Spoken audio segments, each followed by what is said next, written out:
Leitura do dia 82/365 1 Samuel 7 a 9. Esse é o projeto Bíblia em 365 dias. Estaremos dia a dia cada vez mais próximos do nosso Deus Pai Celestial. Referência à leitura do dia 23 de março de 2023 do Plano Anual.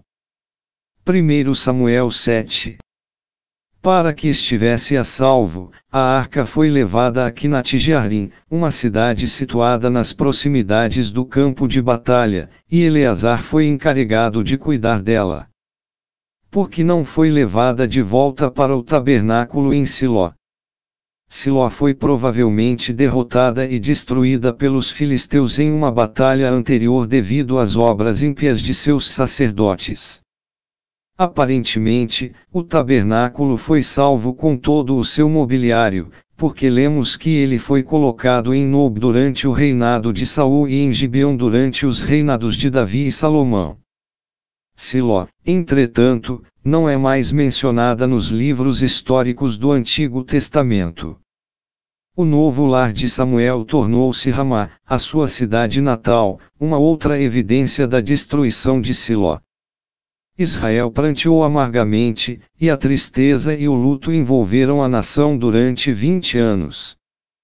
A arca foi colocada de lado, como uma caixa indesejada que é colocada em um sótão, e parecia que o Senhor havia abandonado o seu povo. Samuel, agora um homem adulto, incentivava o povo a agir dizendo que se estivessem verdadeiramente arrependidos, deveriam fazer algo que o demonstrasse.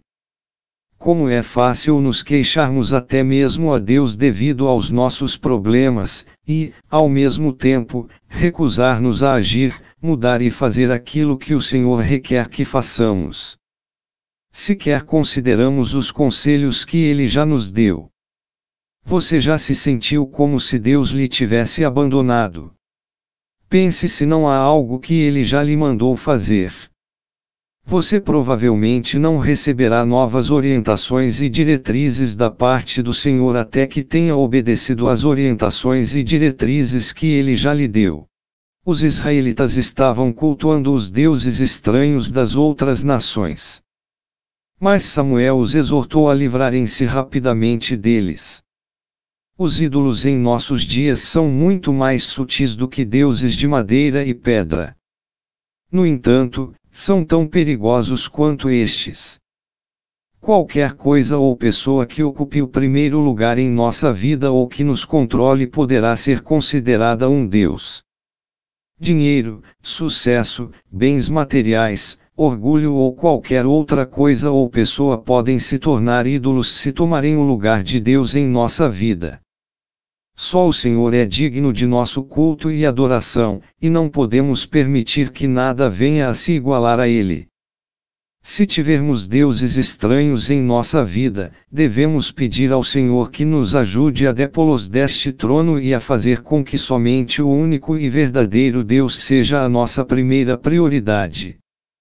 Acreditava-se que Baal fosse filho de El, o principal deus dos cananeus. Baal era considerado o deus dos trovões e das chuvas. Por essa razão acreditava-se que ele controlava a vegetação e a agricultura. Astarote era a deusa do amor e da guerra, era chamada de Estar na Babilônia e de Astarte ou Afrodite na Grécia. Ela representava a fertilidade. Os cananeus criam que por intermédio da união entre Baal e Astarote a terra seria rejuvenescida e se tornaria amplamente fértil. Mispa tinha uma importância especial para a nação israelita.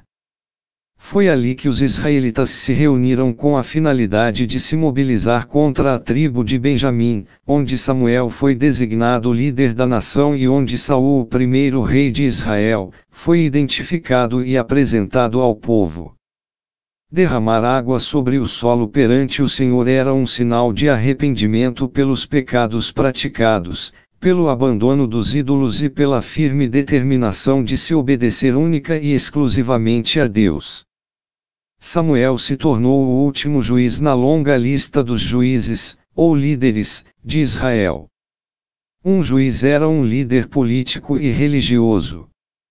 Deus era o verdadeiro líder de Israel, enquanto o juiz era o seu porta-voz para o povo e o administrador da justiça em toda a terra.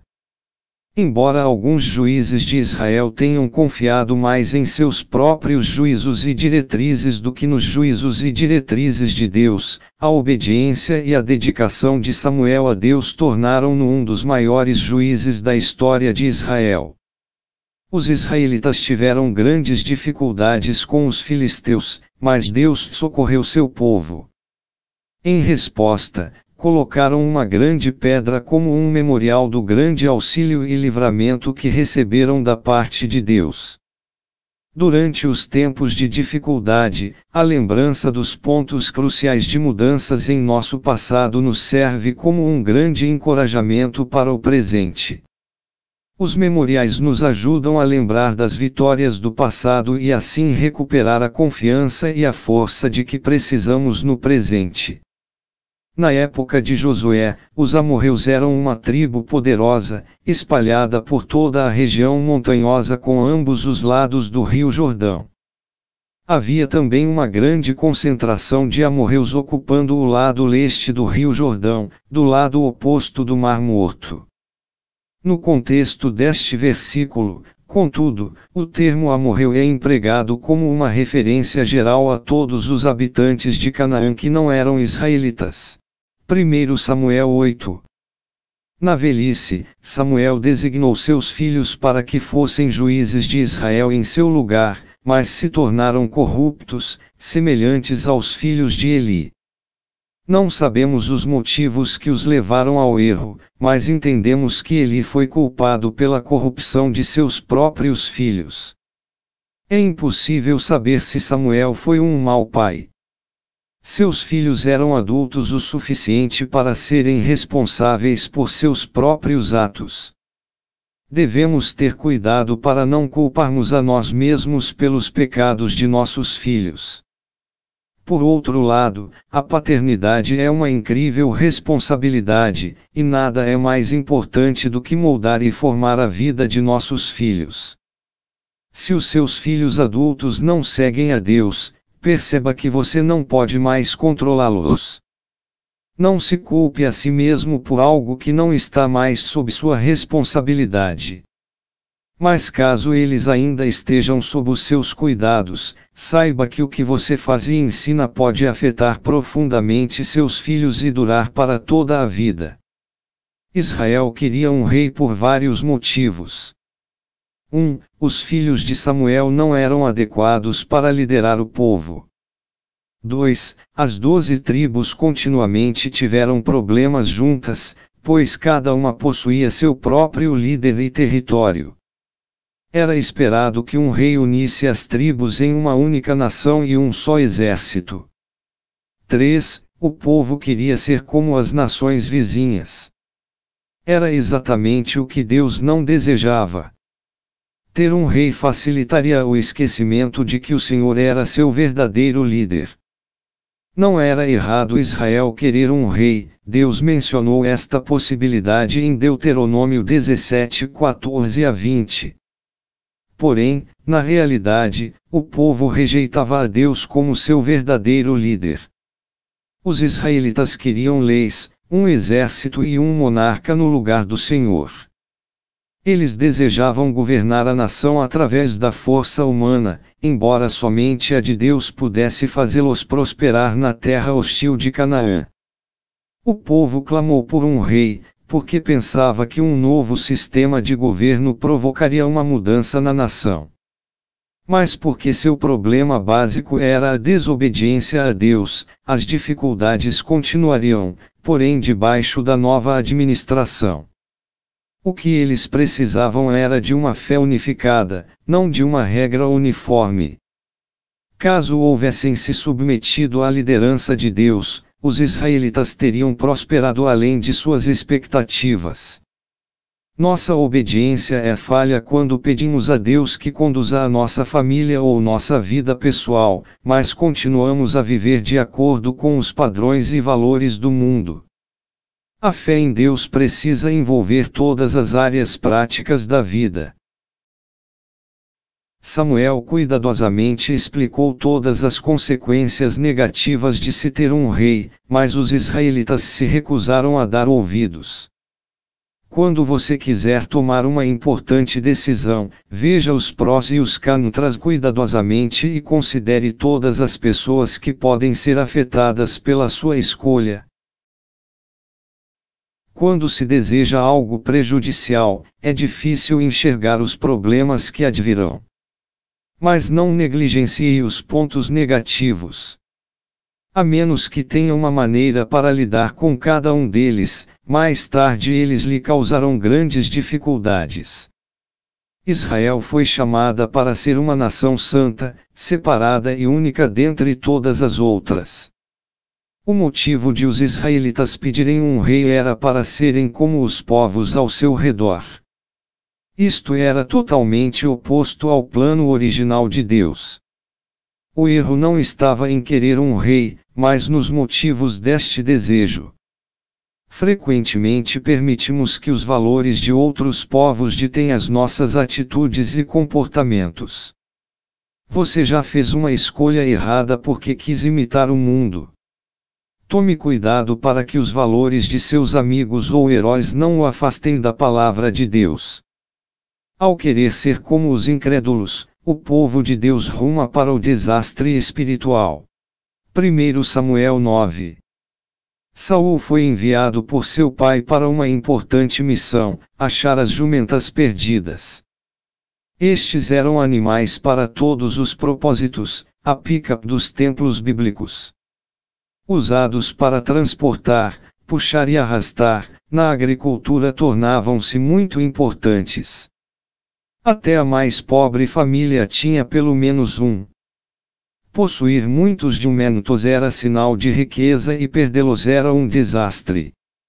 O pai de Saul era rico e seus muitos jumentos, uma evidência deste poder. Frequentemente pensamos que eventos como este apenas acontecem conosco, mas como aprendemos nesta história sobre Saul, Deus pode usar fatos comuns para nos levar aonde Ele quer. É importante avaliar todas as situações como potenciais compromissos divinos designados a moldar a nossa vida. Pense em todas as circunstâncias boas e ruins que o afetarão ultimamente. Você pode ver o propósito de Deus nelas. Talvez o Senhor queira desenvolver uma certa qualidade em sua vida ou conduza-o a servi-lo em uma nova área.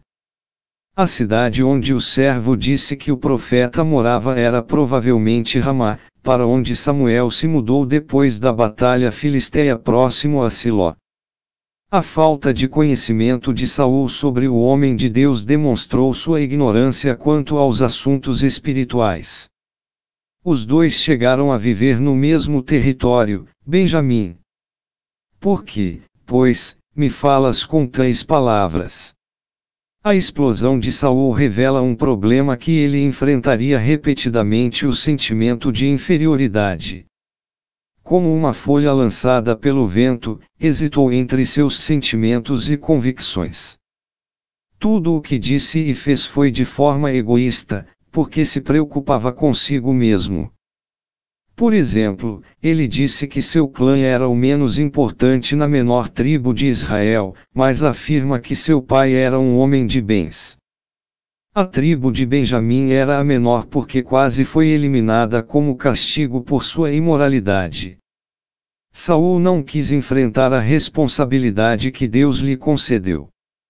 Mais tarde, guardou um despojo de guerra que não deveria ter aceitado, então tentou culpar seus soldados enquanto afirmava que o tomaram para sacrificar a Deus. Embora fosse chamado por Deus e tivesse uma missão em sua vida, Saul lutou constantemente contra o ciúme, a insegurança, a arrogância, a impulsividade e a decepção. Ele jamais decidiu ser sinceramente comprometido com o Senhor. Porque não permitiu que o amor de Deus pousasse em seu coração, nunca se tornou um homem temente ao Senhor.